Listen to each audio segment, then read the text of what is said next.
Hi hello welcome back to our YouTube channel. ಇವತ್ತು ನಾನು ಅವರೆಕಾಯಿ ಪಲ್ಯ ಮಾಡ್ತಾಯಿದ್ದೀನಿ. ಮೊದಲಿಗೆ ನಾನು ಅವರೆಕಾಯಿನ ಸಣ್ಣದಾಗಿ ಈ ಥರ ಕಟ್ ಮಾಡ್ಕೊಂಡಿದ್ದೀನಿ. ಅವರೆಕಾಯಿ ಕಟ್ ಮಾಡ್ಕೋಕ್ಕಿಂತ ಮುಂಚೆ ಒಳಗೆ ಹುಳುಗಳಿರೋ ಚಾನ್ಸಸ್ ಇರುತ್ತೆ, ಹಾಗಾಗಿ ನೋಡಿನೇ ಕಟ್ ಮಾಡ್ಕೋಬೇಕು. ಅವರೆಕಾಯಿ ಕಟ್ ಮಾಡ್ಕೊಂಡಾದ ನಂತರ ಇವಾಗ ನಾನು ನೀರು ಹಾಕಿ ತೊಳಿತಾ ಇದ್ದೀನಿ. ಒಂದೆರಡು ಸಲ ನೀರನ್ನ ಚೇಂಜ್ ಮಾಡಿ ಈ ಥರ ತೊಳಿತಾ ಇದ್ದೀನಿ ನೋಡಿ. ತೊಳೆದಾದ ನಂತರ ಇದನ್ನು ಕುದಿಯೋಕೆ ಇಡ್ತಾ ಇದ್ದೀನಿ. ಕುಕ್ಕರ್ನಲ್ಲಿ ಬೇಕಾದರೆ ಕುದಿಯೋಕೆ ಇಡ್ಬೋದು. ಕುಕ್ಕರ್ನಲ್ಲಿಟ್ಟರೆ ಏನಾಗುತ್ತಂದರೆ 2ರಿಂದ 3 ವಿಜಿಲ್ಸ್ ಮಾಡಿದ್ರೆ ಪೂರ್ತಿ ಸಾಫ್ಟಾಗಿ ಮೆತ್ತಗಾಗಿರುತ್ತೆ. ಹಾಗಾಗಿ ಒಂದೇ ವಿಜಿಲ್ ಮಾಡಿದ್ರೆ ಸಾಕು, ಆಲ್ಮೋಸ್ಟ್ ಅಲ್ಲಿ ಕುದ್ದಿರುತ್ತೆ. ನಾನು ಈ ಥರ ಕಡಾಯಿನಲ್ಲೇ ಸ್ವಲ್ಪ ನೀರನ್ನ ಹಾಕ್ಕೊಂಡು ಕುದಿಯೋಕೆ ಇಡ್ತಾ ಇದ್ದೀನಿ. ಕುದಿಯೋಕೆ ಸ್ಟಾರ್ಟ್ ಆದಮೇಲೆ ಒಂದು 5ರಿಂದ ಒಂದು 6-7 ನಿಮಿಷ ಕುದಿಸಿದ್ರೆ ಸಾಕು, ಆಲ್ಮೋಸ್ಟ್ ಅಲ್ಲಿ ಕುದ್ದಿರುತ್ತೆ. ಸಾಫ್ಟಾಗಿ ಇರೋದ್ರಿಂದ ಜಾಸ್ತಿ ಹೊತ್ತೇನು ಕುದಿಸೋದು ಇವಾಗ ಕುದ್ದಿದೆ. ಕುದ್ದಿರೋ ಕೈಯಲ್ಲಿ ಹಿಡಿದ್ರೆ ಗೊತ್ತಾಗುತ್ತೆ ಕುದ್ದಿದೆ ಅಂತ. ಹಾಗಾಗಿ ಕುದ್ದೋದಾದ ನಂತರ ನಾನು ಒಗ್ಗರಣೆಗೆ ಸ್ವಲ್ಪ ಎಣ್ಣೆನ ಹಾಕ್ಕೊಂಡಿದ್ದೀನಿ. ಕಡಾಯಿನಲ್ಲಿ ಸ್ವಲ್ಪ ಎಣ್ಣೆನ ಹಾಕ್ಕೊಂಡು ಎಣ್ಣೆ ಕಾಯೋವರೆಗೂ ಬಿಟ್ಟು ಕಾದಾದ ನಂತರ ಸ್ವಲ್ಪ ಸಾಸಿವೆ ಜೀರಿಗೆನ ಹಾಕಿ ಫ್ರೈ ಮಾಡ್ತಾಯಿದ್ದೀನಿ. ಇದಕ್ಕೆ ನೀವು ಗಾರ್ಲಿಕ್ ಜಿಂಜರ್ ಪೇಸ್ಟ್ ಕೂಡ ಯೂಸ್ ಮಾಡ್ಬೋದು ಮತ್ತು ಈರುಳ್ಳಿ ಕೂಡ ಯೂಸ್ ಮಾಡ್ಬೋದು. ಯಾವುದಾದ್ರೂ ಒಂದು ನಾನು ಈರುಳ್ಳಿನ ಯೂಸ್ ಮಾಡಿ ಒಗ್ಗರಣೆಗೆ ಈರುಳ್ಳಿನ ಯೂಸ್ ಮಾಡ್ತಾಯಿದ್ದೀನಿ. ಗಾರ್ಲಿಕ್ ಜಿಂಜರ್ ಪೇಸ್ಟ್ ಹಾಕಿದ್ರೂ ಕೂಡ ಪಲ್ಯ ತುಂಬಾ ಟೇಸ್ಟಾಗಿ ಬರುತ್ತೆ.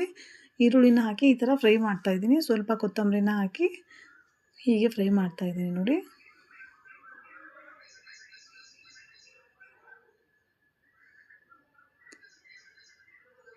ಹೀಗೆ ಲೋ ಫ್ಲೇಮಲ್ಲಿ ಇಟ್ಟು ಒಂದು 5-10 ನಿಮಿಷ ಈರುಳ್ಳಿ ಕಲರ್ ಚೇಂಜ್ ಆಗೋವರೆಗೂ, ಹಸಿ ಸ್ಮೆಲ್ ಹೋಗೋವರೆಗೂ ಈ ಥರ ಫ್ರೈ ಮಾಡ್ತಾಯಿದ್ದೀನಿ.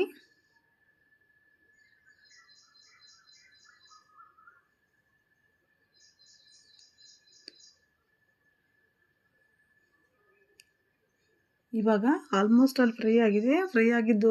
ಫ್ರೈ ಆದ ನಂತರ ನಾನು ಮೊದಲೇ ಕುದಿಸ್ಕೊಂಡಿಟ್ಟಿರೋ ಕಾಯಿನ ಹಾಕ್ತಾಯಿದ್ದೀನಿ. ಅವರೆಕಾಳಿನ ಪಲ್ಯ ಕೂಡ ಚೆನ್ನಾಗಿ ಬರುತ್ತೆ.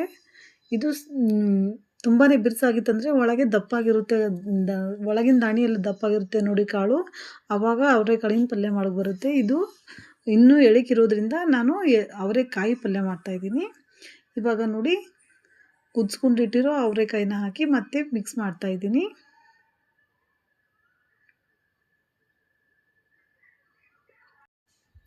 ಮತ್ತು ನಾನು ಇದಕ್ಕೆ ಹಸಿಮೆಣಸಿಕಾಯಿನೇ ಯೂಸ್ ಮಾಡ್ತಾಯಿದ್ದೀನಿ. ನೀವು ಕೂಡ ಹಸಿಮೆಣಸಿಕಾಯಿನೇ ಯೂಸ್ ಮಾಡಿ.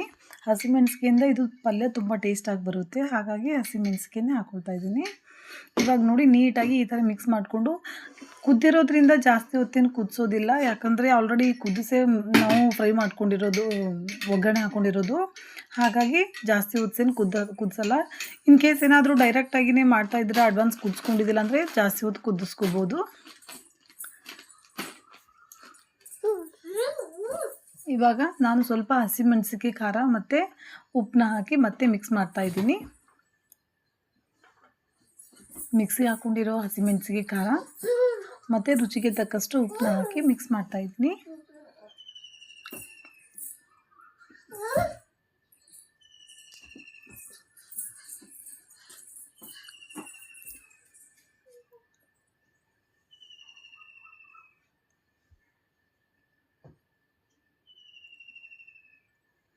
ಮತ್ತು ಇದಕ್ಕೆ ಶೇಂಗಾದ ಪುಡಿಗಿಂತಲೂ ಖಾರ ಪುಡಿ ಹಾಕಿದ್ರೆ ತುಂಬಾ ಚೆನ್ನಾಗಿ ಬರುತ್ತೆ. ನಾನು ಖಾರನ ಫ್ರೈ ಮಾಡಿ ಮಿಕ್ಸಿ ಹಾಕ್ಕೊಂಡು ಪೌಡ್ರ್ ಮಾಡಿಕೊಂಡು ಅದ್ರ ಪೌಡ್ರನ್ನ ಹಾಕ್ತಾಯಿದ್ದೀನಿ.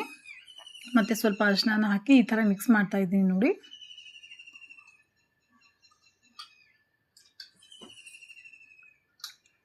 ಕುದಿಸಿರೋದ್ರಿಂದ ನೀರು ಹಾಕಬೇಡಿ, ನೀರು ಹಾಕೋ ಅವಶ್ಯಕತೆ ಏನಿಲ್ಲ.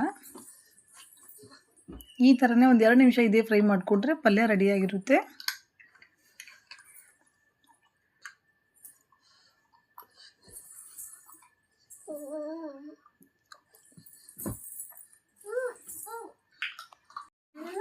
ಏನಾದರೂ ಖಾರದ ಪುಡಿ ಇಲ್ಲ ಅಂತನೋರು ಶೇಂಗಾನ ಫ್ರೈ ಮಾಡಿಕೊಂಡು ಪೌಡ್ರ್ ಮಾಡಿ ಹಾಕ್ಕೊಂಡ್ರು ಅದು ಕೂಡ ಚೆನ್ನಾಗಿ ಬರುತ್ತೆ.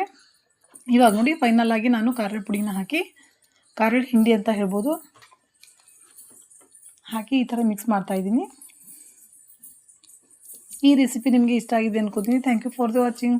ಮತ್ತು ನನ್ನ ಚಾನಲ್ನ ಯಾರೆಲ್ಲ ಫಸ್ಟ್ ಟೈಮ್ ನೋಡ್ತಾಯಿದ್ರೋ ಪ್ಲೀಸ್ ಚಾನಲ್ನ ಸಬ್ಸ್ಕ್ರೈಬ್ ಮಾಡ್ಕೊಂಡೆ ನೋಡಿ.